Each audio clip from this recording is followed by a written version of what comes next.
paz, irmãos. Mais uma vez, agradecemos a Deus por essa oportunidade que Ele nos concede de estarmos aqui reunidos em Seu nome. Antes de nós começarmos a nossa partilha, vamos orar mais uma vez, entregando nas mãos de Deus esse momento para que o Senhor possa nos abençoar com a sua mensagem. Oremos em nome de Jesus. Pai, louvamos o Teu nome, que o Senhor é bom. Muito obrigada, Senhor, pela vida que o Senhor nos concede e pelo privilégio que o Senhor nos dá de estarmos aqui reunidos em Teu nome. Queremos pedir para que o Senhor derrame o Teu Espírito sobre cada um de nós, ó Pai, venha falar para nós. Use-nos, ó Senhor, neste momento, Pai Santo, que o Teu Espírito comande todo este processo, ó Pai Santo, entregamos nas Tuas santas e poderosas mãos, ó Pai, que tudo aquilo que nós vamos partilhar possa glorificar o Teu santo nome, ó Pai Santo. Nós Te agradecemos, ó Pai, continue a nos alimentar com a Tua palavra e visite todos aqueles que vão ouvir essa mensagem, ó Pai, para que também sejam saciados, ó Pai. Nós Te agradecemos em nome de Jesus Cristo, aquele que morreu por nós na cruz para nos salvar. Amém. Bom, hoje vamos começar fazendo a nossa leitura no livro de João, capítulo 4, do versículo 43 a 54. E temos como tema de meditação o maior milagre. Diz assim a palavra do Senhor.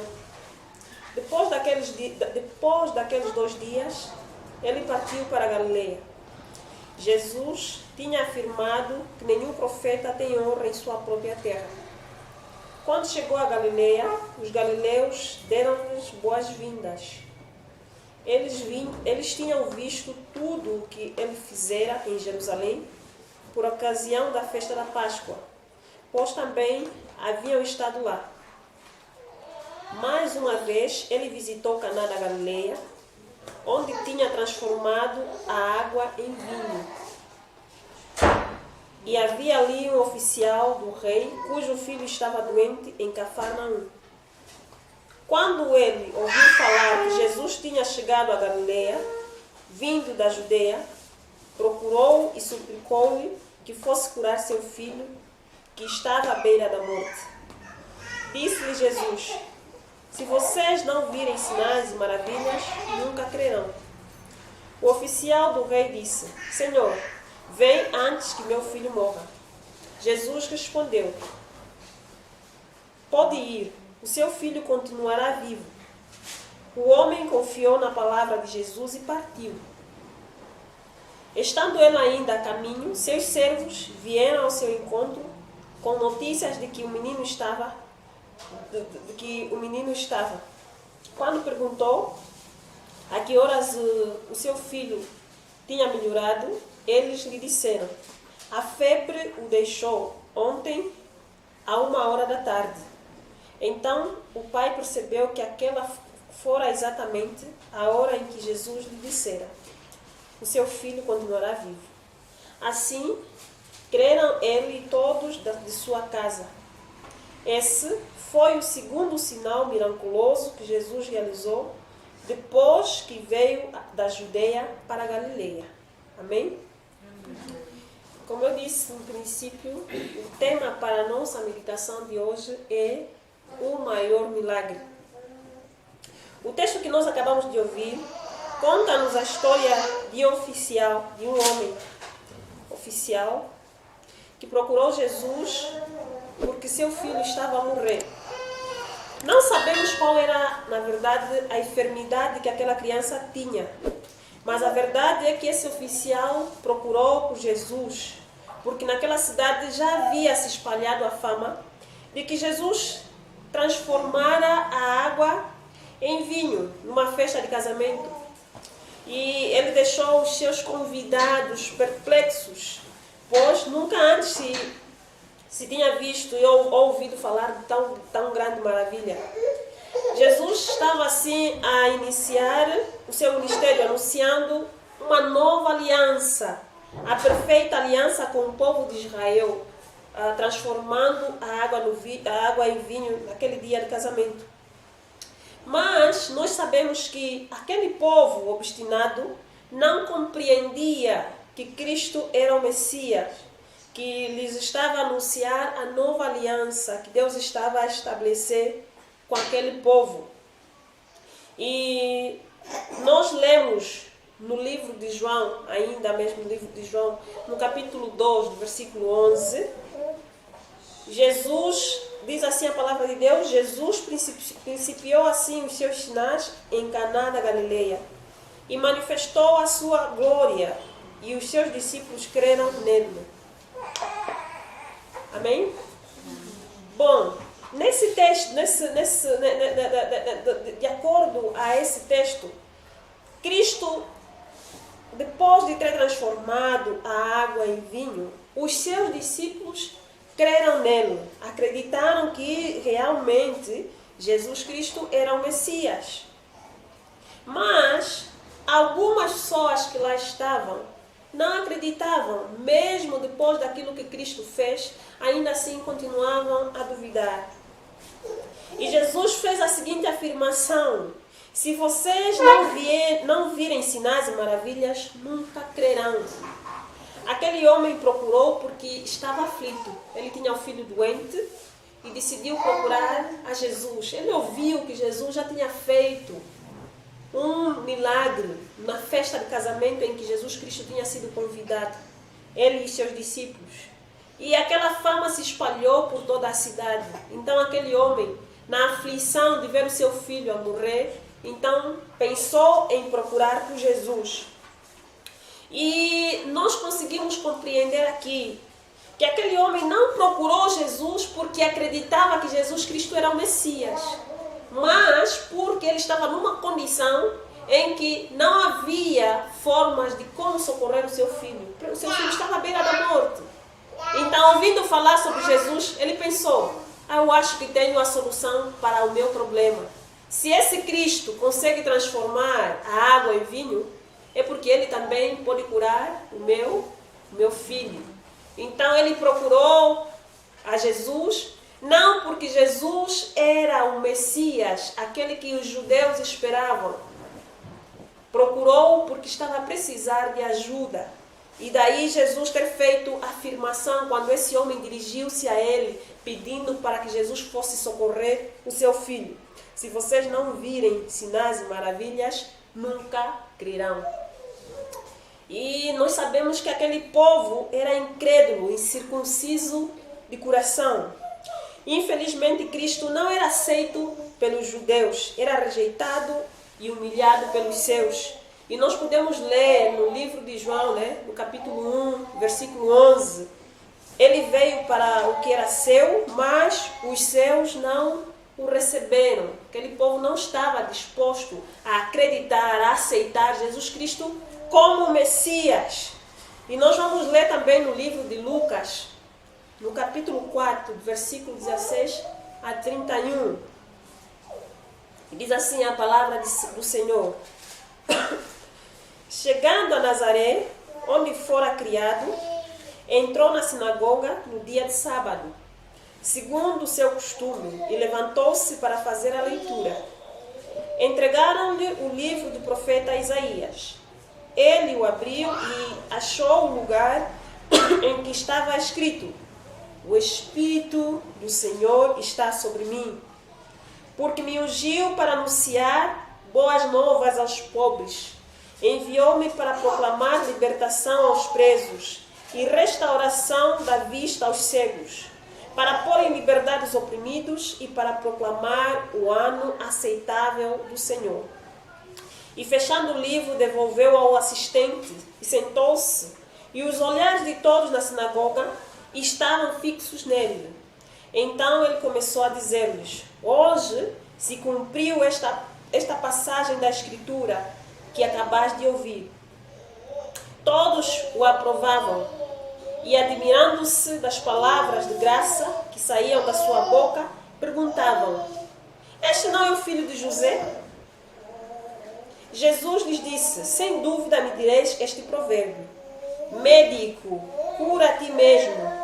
Tudo o que ouvimos dizer que fizeste em Cafarnaum, faz também aqui na tua terra. E acrescentou: em verdade vos digo que nenhum profeta é aceito em sua terra. Em verdade vos digo, havia muitas viúvas em Israel no tempo de Elias, quando o céu se fechou por 3 anos e 6 meses, trazendo uma grande fome por toda aquela terra. Mas Elias não foi enviado a nenhuma delas, senão a uma viúva em Serapeta, em Serapeta de Sidom. Também havia muitos leprosos em Israel no tempo do profeta Eliseu, mas nenhum deles foi purificado, a não ser Naamã, o sírio. Ao ouvirem essas coisas, todos os que estavam na sinagoga ficaram muito indignados. E levantando-se, expulsaram-no da cidade e o levaram até ao despenhadeiro do monte sobre o qual a cidade estava construída, para o jogarem dali. Ele, porém, passando pelo meio deles, seguiu o seu caminho. E mesmo com as declarações de Jesus Cristo, dizendo que hoje estava a se cumprir a palavra do profeta Isaías, que dizia que o Espírito do Senhor está sobre mim, porque me ungiu para anunciar as boas novas aos pobres, enviou-me para proclamar a libertação aos presos e restauração à vista dos cegos, e pôr em liberdade os oprimidos e declarar um ano aceitável do Senhor. Aquele povo permaneceu incrédulo. Infelizmente, os seus corações estavam tão endurecidos que não conseguiam aceitar essa mensagem, a mensagem de libertação, a mensagem de restauração, de salvação do povo de Israel. Eles não acreditavam que Jesus veio para dar uma nova vida ao povo, para dar salvação àqueles que estavam presos, aos cativos. Jesus Cristo era rejeitado, era desprezado, não o olhavam com bons olhos e endureciam cada vez mais ainda os seus corações. E diziam: não é esse o carpinteiro, o filho de Maria, irmão do Tiago e do José, de Judas e de Simão? E suas irmãs não estão aqui entre nós? Escandalizavam-se por causa dele. Não acreditavam que Jesus Cristo era o Messias. Como é que é possível um homem pobre que não nasceu num berço de rei vai ser chamado de rei? Como é que ele vai ser o nosso rei? Os israelitas estavam à espera de um outro rei. Herodes preocupou-se quando ouviu que Jesus Cristo tinha nascido. Por quê? Porque estava a colocar em perigo a sua posição, o seu trono. Mas na verdade Cristo não veio para governar esses homens politicamente, mas ele veio com a autoridade no nome de Deus para transformar vida, para libertar aqueles que estavam presos, para dar esperança àquele que já se achava perdido. E o povo de Israel não olhava para Jesus como sendo o Messias, o Salvador. Como é que era possível alguém que se juntava com os pecadores, sendo que os fariseus, os saduceus, os sacerdotes não podiam fazer isso, porque eles se sentiam puros, se sentiam separados? Como é que eles iriam aceitar um Messias que se juntava com todos, que recebia todos? Não era possível. Como é que é possível Jesus Cristo estar lá dirigindo, pregar a palavra, se ele não aprendeu, não foi preparado para fazer tal coisa? Então era inacreditável para eles olhar para Jesus como sendo o Messias. Jesus veio de uma família pobre. Jesus cresceu sem ter as mordomias que um rei deveria ter. Então não era possível acreditar que Jesus Cristo era o Messias. E Jesus, na verdade, admirou-se com a incredulidade daquele povo e não podia realizar milagre ali, a não ser curar alguns poucos doentes, impondo-lhes as mãos. Não era possível, porque aquele povo tinha o coração endurecido. E nos nossos dias isso também não é diferente. Muitos vão ouvir a mensagem que tem sido pregada, a mensagem que tem sido partilhada, que nós temos partilhado com os irmãos, e vão dizer: quem é esta que nos está a falar? Afinal de contas, quem é esta que está a falar? Quem lhe deu tal autoridade? Por acaso já frequentou uma escola teológica? A essa altura, se calhar, alguém deve estar a procurar a tentar perceber de onde nós viemos, por que é que nós estamos aqui e por que é que nós falamos do nome de Deus. Como é que ela se atreve a falar da palavra de Deus sendo mulher? Porque muita gente também rejeita as mulheres porque não têm direito ou não podem pregar a palavra de Deus de acordo com a interpretação que eles vão fazendo de alguns versículos bíblicos. E outros ainda irão dizer que a mensagem não tem fogo porque não falou em línguas estranhas. Não profetizou porque muitos não entendem o que é profecia.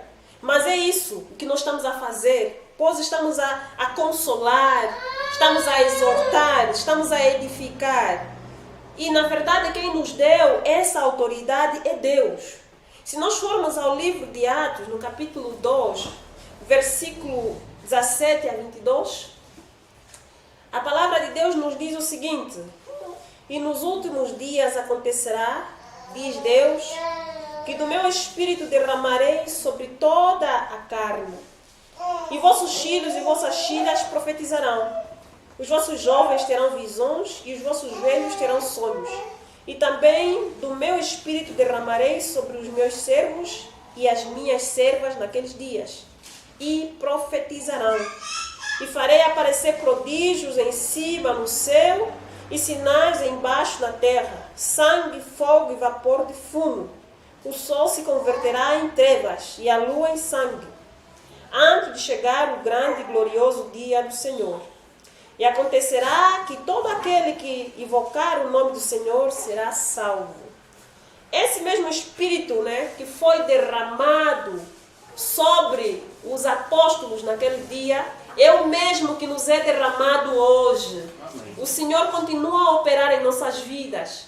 Então não te questiones por ser uma mulher a falar da palavra do Senhor. Porque Deus diz: eu derramarei o meu Espírito sobre os meus servos e as minhas servas. É na autoridade do nome de Jesus que nós estamos aqui a proclamar essa palavra. E ainda nós continuamos a leitura no livro de Mateus 28, versículo 18 e 20. Nós seguimos a ordem do nosso Mestre, Jesus Cristo, aquele que morreu por nós na cruz para nos libertar. Por isso é que nós anunciamos a palavra, exortamos e consolamos todos aqueles que precisam de restauração. A palavra de Deus diz assim: e chegando-se Jesus, falou-lhes dizendo: é-me dado todo o poder no céu e na terra. Portanto, ide, fazei discípulos de todas as nações, batizando-os em nome do Pai e do Filho e do Espírito Santo, ensinando-os a guardar todas as coisas que eu vos tenho mandado. E eis que eu estou convosco todos os dias até a consumação dos séculos. Amém? Amém. Então não é por frequentar uma escola teológica que eu poderei estar aqui. É pela autoridade do nome de Jesus. Ele nos dá esse poder. Ele abre a nossa boca para que nós proclamemos a palavra dele. Não é por ser mulher que eu vou me calar. Ele é que nos dá essa ousadia. E muita gente caminha incredulamente, não quer aceitar, tal como os judeus olhavam para o Messias, o carpinteiro, aquele homem pobre que se juntava a homens pobres e pecadores. Hoje também muitas pessoas rejeitam a palavra de Deus, trazendo consigo vários argumentos. E quando nos perguntarem com que autoridade é que nós anunciamos essa palavra, nós anunciamos na autoridade do nome de Jesus Cristo. O mesmo Espírito que ele derramou sobre os profetas, sobre os seus filhos no dia dos Pentecostes, é o mesmo que continua a ser derramado sobre nós. E na verdade a incredulidade não nos permite ver o agir de Deus e a sua grandeza. Podemos estar diante dele e não perceber o seu agir, não compreender o seu amor e a sua misericórdia. Jesus Cristo é o Filho de Deus, aquele que foi enviado para salvar a humanidade. E ele é real. Ele não é de ficção, não. Ele é mesmo real.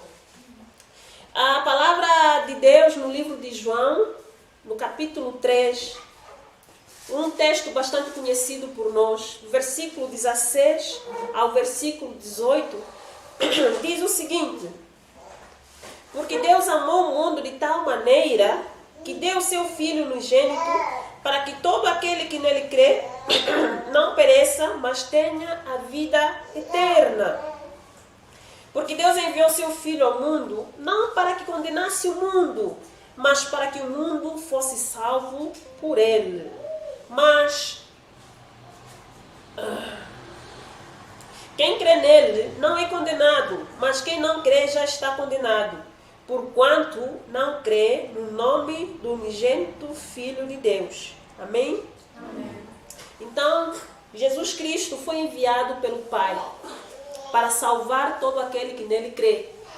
E muita gente se pergunta por que Jesus Cristo veio ao mundo. A resposta que nós recebemos, essa resposta devia alegrar o nosso coração. Ele veio para dar libertação aos presos. Nós vemos o profeta Isaías anunciando, dizendo: virá alguém que salvará a humanidade. Aquele que vai restaurar a minha aliança com o povo de Israel. Essa mensagem deveria alegrar o nosso coração. Jesus Cristo foi enviado para isso. Você que vive preso à prostituição, às bebedices, às drogas, à feitiçaria, às roubalheiras, à corrupção, à inveja, à fofoca, ao ódio, ao orgulho, à ganância, à masturbação, à fornicação, à ambição, à vaidade, à preguiça, ao egoísmo, ao adultério, à falta de amor e à compaixão. Cristo veio para nos libertar, qualquer um que esteja nessa condição. Por que ele veio ao mundo? Ele veio para isso, para dar liberdade aos cativos, aqueles que estão presos nesses vícios. Existem muitos, eu não falei de todos, mas cada um conhece a condição do seu coração. Ele trouxe restauração para aqueles que estão cegos, para dar visão. Ele veio dar visão aos cegos. E quando nós falamos de cegueira, por vezes vamos pensar: bom, eu fisicamente consigo enxergar, mas você não vê com os olhos de Deus. Você não compreende a mensagem de Cristo. Então Cristo veio para tirar esse véu, essa cegueira que não te permite aceitá-lo como sendo o seu Salvador. Porque não existe um outro além dele. Ele é o único que pode dar a vida. Então ele veio mesmo para nos abrir os olhos e dizer: eu estou aqui, aceita-me. Veio para pôr liberdade aos oprimidos. Hoje vivemos numa sociedade em que aqueles que têm, quanto mais têm, mais pisam naqueles que menos têm. Vivemos com governos corruptos que não se importam com o pobre e o necessitado, mas Cristo se importa conosco. Ele é o único que pode suprir as nossas necessidades. Não precisamos viver aflitos. Ah, não, eu não consigo emprego. Ah, não, hoje não sei o que comer. Cristo sabe. Ele é o único que pode nos sustentar. Então, livres da opressão, vamos buscar a Cristo. O mundo nos oprime, mas Cristo nos liberta e nos dá paz. Então, vamos entregar o nosso coração a Ele. Ele veio para proclamar um ano aceitável. Não teremos todos os dias ruins na nossa vida. Deus é bom, Ele é misericordioso. Haverá dias em que vamos nos alegrar. Isso não quer dizer que estaremos isentos de perseguições para aqueles que decidirem seguir Jesus Cristo verdadeiramente, honestamente, buscar a Deus. Terão aflições, mas a verdade é que a paz que Ele nos dá, o mundo jamais nos dará. Amém. Então vamos continuar buscando a Deus e crer. Por que você precisa crer que Jesus é o Messias? O que você precisa para acreditar que Jesus Cristo é o Messias? João Batista, um homem cheio do Espírito Santo, ungido desde o ventre da sua mãe para proclamar a Cristo, ele diz o seguinte, estando ele preso, vamos ao livro de Mateus, no capítulo 11, versículo 12 a 6.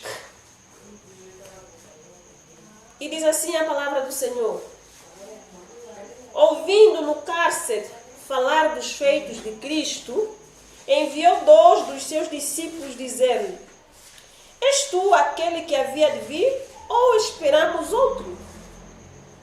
E Jesus respondendo disse-lhes: ide e anunciai a João as coisas que ouvistes e vedes. Os cegos vêm, os coxos andam, os leprosos são limpos, e os surdos ouvem, os mortos são ressuscitados, e aos pobres é anunciado o Evangelho. Bem-aventurado aquele que não se escandalizar de mim. Amém? Amém. Então Cristo afirmava que o Messias descrito no livro de Isaías era ele. Vai dizer a João Batista que os doentes estão a ser curados, os cegos estão a ouvir, estão a ver, os surdos ouvem, aos pobres está a ser pregado o Evangelho. A salvação veio. Sou eu o Messias, sim. Porque João Batista também queria saber, estava com dúvidas. Naquela altura muitos se mostravam como sendo o Messias. E João, na verdade, precisava confirmar de Cristo se realmente estava diante dele ou não. E João Batista, ouvindo essa mensagem, alegrou o seu coração. Ele creu. Não se tornou incrédulo como os judeus, como o seu povo, né? Como os seus irmãos judeus. Ele acreditou sim que Jesus Cristo era o Messias. Por quê? Porque estava a se cumprir a profecias de Isaías, de que o Messias viria para curar, porque ninguém fazia tais sinais. Era o único que fazia tais sinais.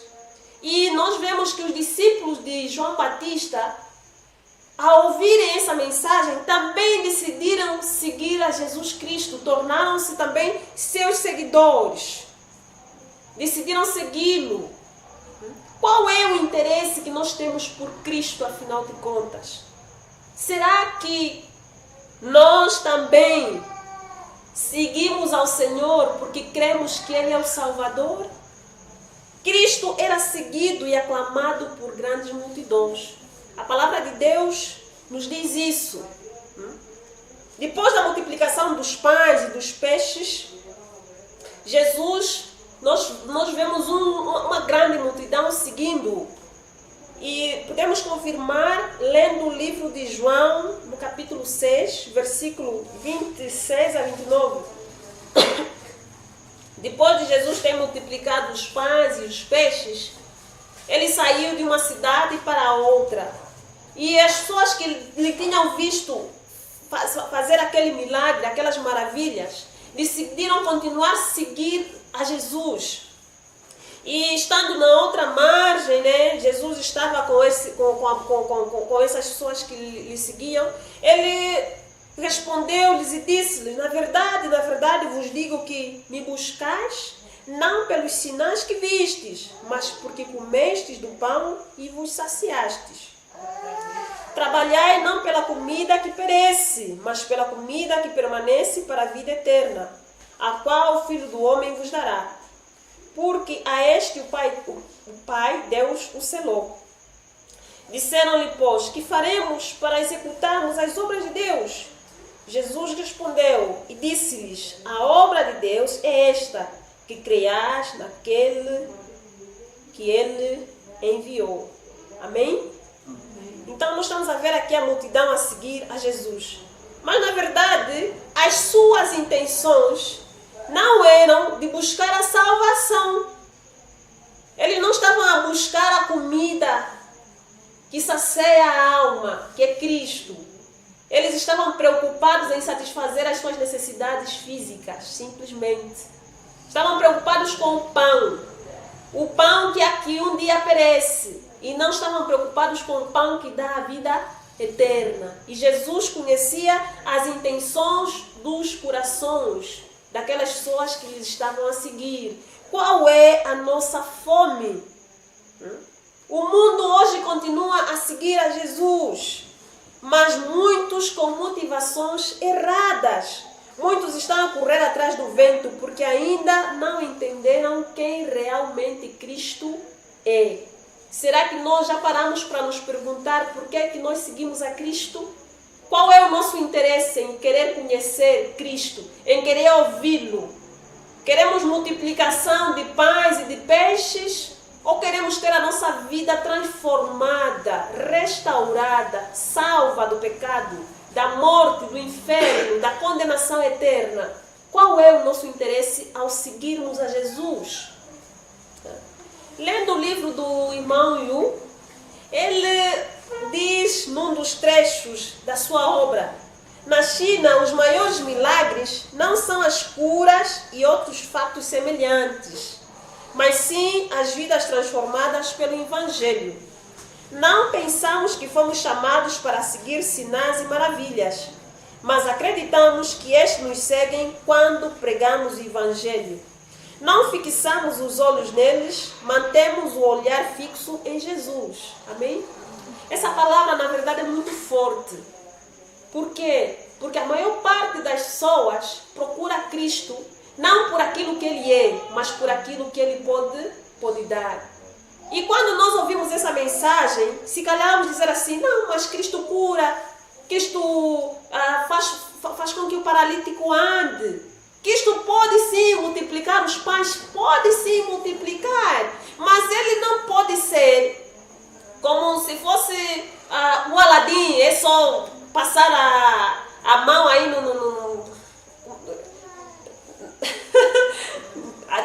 Acabei por me esquecer até o nome que usam para fazer o feitiço para satisfazerem os seus caprichos. Não, ele não pode ser usado para isso. Então, o irmão Yu, ele compreendeu isso. Ele diz que nós seguimos a Cristo, nós somos chamados para segui-lo, para que as nossas vidas sejam transformadas pelo Evangelho. Nós pensamos que fomos chamados para isso. O homem foi chamado para isso, para buscá-lo, para adorá-lo. Não corremos atrás dos sinais e de maravilhas, mas acreditamos que esses é que nos seguem. Tudo isso vai ser fruto da nossa vida de devoção, de entrega. Isso não pode ser a prioridade. O que acontece hoje é que as pessoas estão à procura de Deus porque querem satisfazer os seus prazeres. Estão à procura de sinais e de maravilhas. Não quer dizer que Cristo não possa fazer, Ele faz. Porque Ele tem essa autoridade, Ele tem esse poder. Mas o que mais importa é que nós o busquemos para que Ele mude a nossa vida, para que transforme a nossa vida por meio do seu Evangelho. No livro de João, no capítulo 6 ainda, versículo 30 a 45,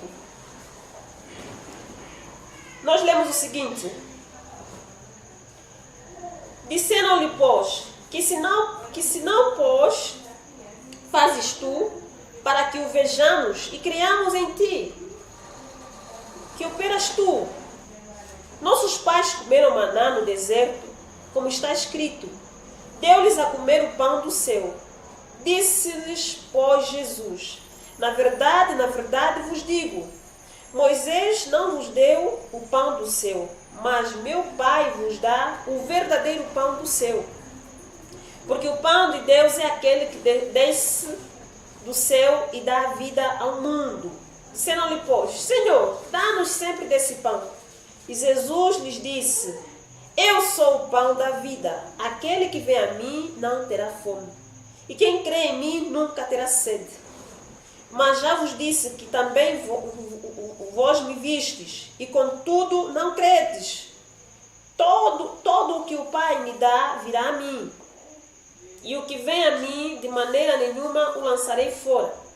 Porque eu desci do céu, não para fazer a minha vontade, mas a vontade daquele que me enviou. E a vontade do Pai que me enviou é esta: que nenhum de todos aqueles que me deu se perca, mas que o ressuscite no último dia. Porquanto a vontade daquele que me enviou é esta: que todo aquele que vê o Filho e crê nele tenha vida eterna. E eu o ressuscitarei no último dia. E murmuravam, pois, dele os judeus, porque dissera: eu sou o pão que desceu do céu. E diziam: não é este Jesus, o filho de José, cujo pai e mãe nós conhecemos? Como, pois, diz ele: desci do céu? Amém? Amém. Cristo continuava a ser rejeitado pelos judeus. Ele é o pão da vida, ele é o pão vivo, ele é a verdade, ele é o caminho. E isso escandalizava os judeus. Se tornaram incrédulos, endureceram os seus corações e não queriam receber essa mensagem de salvação. De que maneira que nós olhamos para Cristo, quem Ele é? Ele é o pão da vida para nós? Quem é Jesus? Por que buscamos a Jesus? Será que não estamos com os corações endurecidos? Será que a nossa vida também não é de incredulidade como os judeus? O filho do carpinteiro é o Messias. Como é que é possível? Jesus é o meu Salvador? Será que Ele é o nosso Salvador? Aceitamos Ele como sendo o nosso Salvador? Ele é o pão que nos sacia a nossa fome?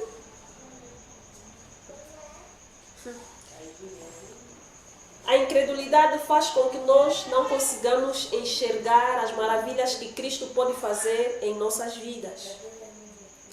Nós lemos no livro de João, no capítulo 3, versículo 1 a 2, a história de um homem chamado Nicodemos. Nós sabemos que Nicodemos era um fariseu, príncipe dos judeus, e esse foi ter com Jesus durante a noite. E ele dizia: Rabi, bem sabemos que és mestre vindo de Deus, porque ninguém pode fazer esses sinais e maravilhas se Deus não for com ele. E nós conseguimos aqui compreender que o Nicodemos, ele creu por meio dos sinais e das maravilhas que Jesus operava, que realmente aquela autoridade que tinha não vinha de qualquer homem, mas sim vinha de Deus. Embora ele tivesse medo de sofrer represálias, ele decidiu procurar a Cristo. Por isso procurou Jesus, não durante o dia, entre os fariseus como ele. Por quê? Porque senão ele seria criticado. Porque eles estavam dispostos a negar a Cristo. De acordo com aquilo que eles foram aprendendo, não era possível eles aceitarem o Cristo como Messias. Então, publicamente, afirmar esse poder que você tem vem de Deus seria como se uma traição para os judeus, para os fariseus da classe dele. Mas nós conseguimos ver aqui Nicodemos ganhando coragem para falar com Jesus. E nós também percebemos que Nicodemos, ao falar tais palavras, ele não tinha propriedade, ele não tinha certeza do fundo do coração de que realmente Cristo era o Messias. Ele simplesmente ficou maravilhado com aquelas coisas, porque ele não entendia as coisas de Deus. Ele também era cego, tal como os outros fariseus. Nicodemos ainda não conseguia enxergar, porque o Espírito de Deus não habitava nele. E ao se dirigir ao Messias, mesmo tendo crescido como um homem farisaico, isso não lhe tornava uma pessoa sábia que pudesse compreender os mistérios de Deus. E Nicodemos se humilhou, e por meio desse ato ele aprendeu e compreendeu que tudo aquilo que ele tinha adquirido durante a sua vida não era suficiente para lhe dar a vida eterna. Por isso Cristo lhe disse: se você realmente quer ver o reino de Deus, você precisa nascer de novo. Te é necessário nascer de novo. Não importa quantos anos nós frequentamos uma igreja, não importa se você é bispo, se você é diácono, se você é pastor, catequista ou padre, se você é membro de um coral, é necessário que o homem nasça de novo para que possa ver a glória de Deus. Nicodemos era um daqueles que achava que podia ter a vida eterna se não cresce em Jesus Cristo, se não cresce no Messias, aquele que estava diante deles. Mas Cristo lhe revelou que você precisa abrir os olhos, Nicodemos. Você também está cego para compreender que eu sou o Messias. Você precisa nascer de novo. Você precisa entregar o seu coração. E tenha consciência de que se você não crer em mim, você não será salvo. E os olhos de Nicodemos naquele dia foram abertos, porque ele decidiu se humilhar, não olhando para a sua posição, decidiu procurar a Cristo para que ele pudesse abrir o seu coração. E nós precisamos abrir o nosso coração diante de Deus. Precisamos nos despir do velho homem, deixar os nossos cargos religiosos, deixar a nossa posição e os nossos anos que nós frequentamos a igreja e nos humilharmos diante de Deus e pedir para que Ele nos esclareça quem realmente Ele é. Precisamos vencer a nossa incredulidade. Deus conhece o nosso coração. E mesmo que muitos afirmem que creem nele, Ele sabe quais são os que realmente o adoram em espírito e em verdade. Ele não se rende a uma fé fingida, a fé dos demônios, como nós lemos no livro de Tiago, no capítulo 2, no versículo 19, que ele diz que tu crês que há um só Deus, fazes bem. Também os demônios creem e estremecem. Nós precisamos crer e obedecer a Deus. Não devemos viver como se a fé fosse a única coisa que prova que realmente nós aceitamos Jesus Cristo. A nossa maneira de viver deve refletir que realmente nós cremos em Jesus. E nós sabemos que uns creem em milagres, mas não na pessoa que faz o milagre. Muitas pessoas correm procurando esses sinais e maravilhas. Mas Deus curou doentes. Nós lemos a história daqueles 10 leprosos que decidiram procurar por cura. E tendo a oportunidade de serem curados por Jesus, só um deles voltou para agradecer.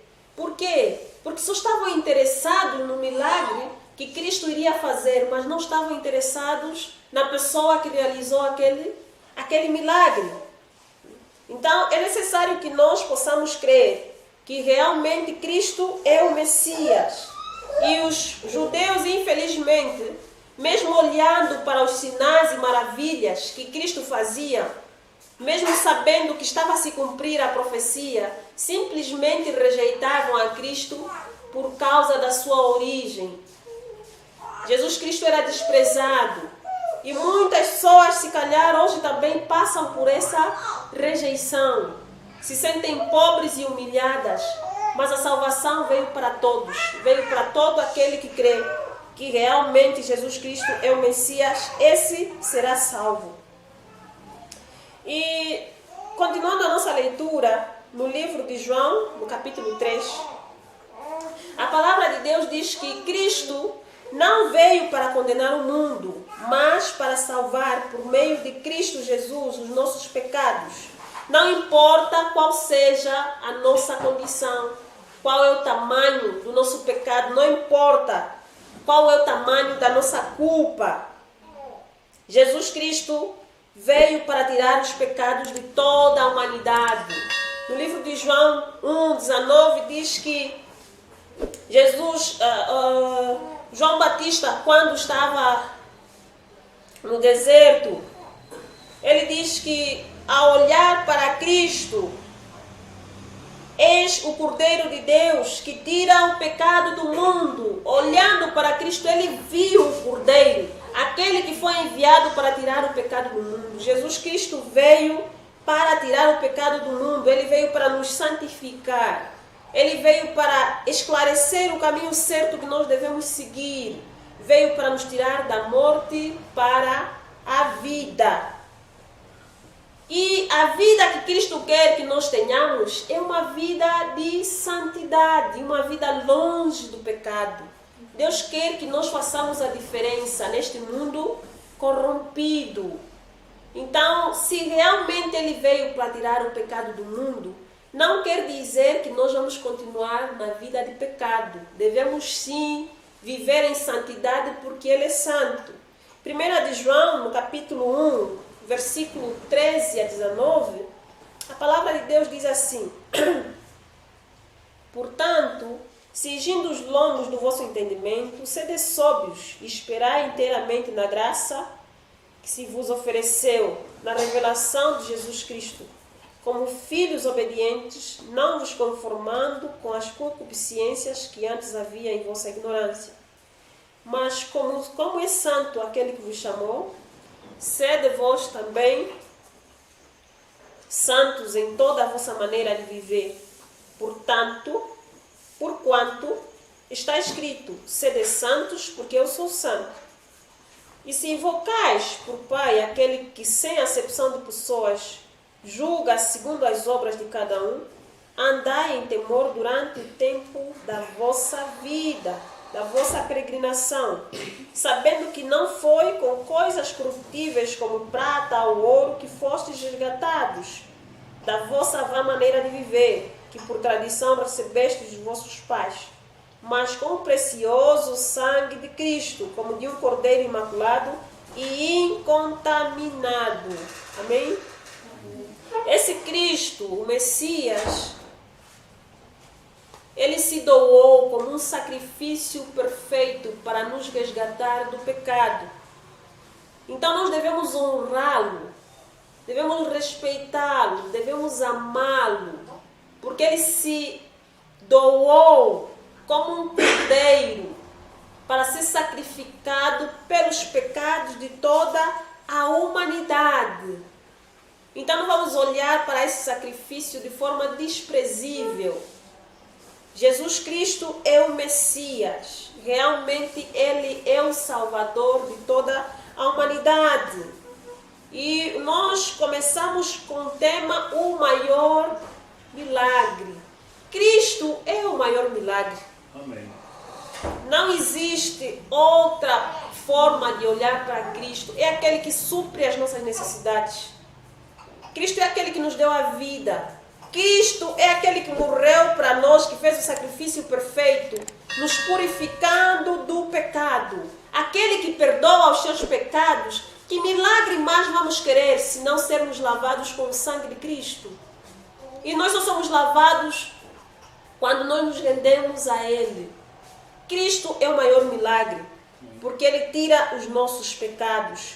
Nós vemos no livro de Hebreus, no capítulo 10, versículo 12 a 18, ele diz que este sacerdote acabou de oferecer para sempre um único sacrifício pelos pecados. Assentou-se à direita de Deus, daí em diante ele está esperando até que os seus inimigos sejam colocados como estrado dos seus pés.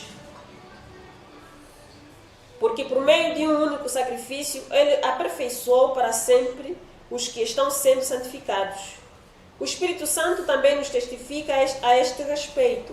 O primeiro diz, esta é a aliança que farei com eles, depois daqueles dias, diz o Senhor.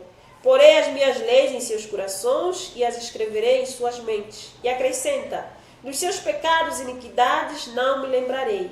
Mas, onde essas coisas foram perdoadas, não há mais necessidade de sacrifício pelo pecado. Amém? Quando nós decidimos entregar o nosso coração a Deus, Ele transforma as nossas vidas. Ele nos lava e nos deixa bem limpinhos. Assim fez com Paulo, que era perseguidor de todos aqueles que seguiam a Cristo. Paulo, o assassino, foi perdoado dos seus pecados. Assim aconteceu com Pedro, aquele que tinha um temperamento colérico, aquele nervoso. Assim aconteceu com Mateus, o cobrador de imposto, que hoje podemos chamar que é um homem gatuno, e muitos se calhar estão nessa condição. Assim aconteceu com a mulher samaritana, a mulher adúltera, que não tinha o seu próprio marido, mas que vivia se prostituindo com o homem alheio. Assim aconteceu com Maria Madalena, que tinha 7 demônios e foi liberta. Assim aconteceu com a prostituta que lavou os pés de Jesus. E outras pessoas que nós não mencionamos aqui. Ele também fez isso conosco e quer fazer com você que ainda não rendeu o seu coração a Cristo. Cristo é o sacrifício perfeito. Ele purifica qualquer pecado, não importa qual é a nossa condição. O maior milagre é ser perdoado para que nós tenhamos a vida eterna. E ele diz para todos aqueles que recebem essa mensagem, a todos aqueles que já foram lavados no seu sangue, vá e não voltes a pecar. Por isso a palavra de Deus diz, eu sou santo e vocês também devem ser santos. Uma vez perdoados os nossos pecados, nós precisamos continuar a nossa caminhada buscando a santidade em Cristo. Precisamos continuar em santidade. O maior milagre é a ressurreição. Cristo nos promete a vida eterna. E no livro de João, se nós lermos o capítulo 2, versículo 13 a 22, nós vamos ler o seguinte. Estava próxima a Páscoa dos judeus e Jesus subiu a Jerusalém e achou no templo os que vendiam bois e ovelhas e pombos e os cambiadores assentados. E tendo feito uma azorrague de cordéis, lançou todos fora do templo, também os bois e as ovelhas, e espalhou o dinheiro dos cambiadores e derrubou as mesas. E disse aos que vendiam pombos, tirai daqui estes e não façais da casa de meu pai casa de venda. E os seus discípulos lembraram-se do que está escrito, o zelo da tua casa me devorará. Responderam, pois, os judeus e disseram-lhe, que sinal nos mostras para fazeres isto? Jesus respondeu e disse-lhes, derribai este templo, e em 3 dias o levantarei. Disseram, pois, os judeus, em 46 anos foi edificado este templo, e tu o levantarás em 3 dias. Mas ele falava do templo do seu corpo. Quando, pois, ressuscitou dentre os mortos, os seus discípulos lembraram-se de que lhes dissera isto, e creram na Escritura e na palavra que Jesus tinha dito. Amém? Amém. Jesus Cristo é o maior milagre, porque ele morreu e ressuscitou ao 3º dia. E Jesus anunciou isso. Quando ele derrubou, os judeus ficaram escandalizados. Ficaram intrigados com aquilo que estava acontecendo. Por que você está fazendo isso? E Jesus proclamou, dizendo que eu derrubo isso e no 3º dia será erguido. Como é que é possível? Um edifício que foi construído há 46 anos, você vai derrubar e em 3 dias será edificado. Jesus, na verdade, estava a anunciar que ele era o milagre da ressurreição. E a palavra de Deus diz que todo aquele que crê em mim, ainda que morra, este viverá. O maior milagre é termos o privilégio de um dia nós morrermos e ressuscitarmos com Cristo, para reinarmos com Ele. E nós, na verdade, aqui, quando nós vimos Cristo a derrubar a mercadoria que estava a ser vendida naquele templo, os judeus a profanarem a casa de Deus com os seus negócios, esse mesmo templo representa também as nossas próprias vidas. O nosso coração pode ser representado nesse templo. O negócio que nós temos com o mundo, os prazeres do mundo, o que mais valoramos acima de Deus. Cristo quer que esses deuses sejam destruídos. Ele quer construir em nossas vidas algo melhor. Nós somos o templo de Deus. A palavra de Deus diz, vocês não sabem que o vosso corpo é templo de Deus? Vocês não sabem que o Espírito de Deus habita em vós? Se alguém destruir o templo de Deus, Deus o destruirá. Porque o templo de Deus, porque é templo de Deus, que sois vós, o templo de Deus que sois vós é santo. Então, por vezes, nós não compreendemos essa mensagem. Precisamos viver em santidade porque Deus é santo e Ele habita em templos santos. Jamais o Espírito de Deus irá habitar num templo contaminado. E a mensagem da ressurreição é para todos aqueles que creem que Jesus Cristo é o Salvador. Vamos ofertar o nosso coração a Deus. Que Cristo possa ser a nossa escolha. Ele é o maior milagre. Cristo é o maior milagre para a humanidade. Não importa se você está doente, se você é paralítico, se você nessa altura está passando por uma situação de dor. Cristo é o Consolador. Cristo cura. Cristo salva. Nós não estamos aqui a dizer que Cristo não pode fazer esses milagres. Ele pode sim. Mas busque a Deus, não por aquilo que Ele pode te dar, mas acima de tudo por aquilo que Ele é.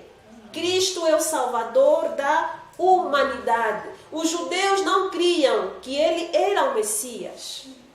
Os que criam, muitos o buscavam não porque queriam recebê-lo em suas vidas, mas simplesmente tinham os seus interesses. E quando o nosso coração não está totalmente rendido a Cristo, por vezes nós não o buscamos para que tenhamos uma vida transformada, uma vida de santidade. Queremos nos fazer valer, queremos ser chamados de filhos de Deus, mas na verdade não vivemos em obediência. Cristo sonda o nosso coração e Ele não se deixa escarnecer, não se deixa enganar com a fé dos demônios. Nós precisamos crer em Deus de todo o nosso coração. Que Cristo seja a nossa escolha.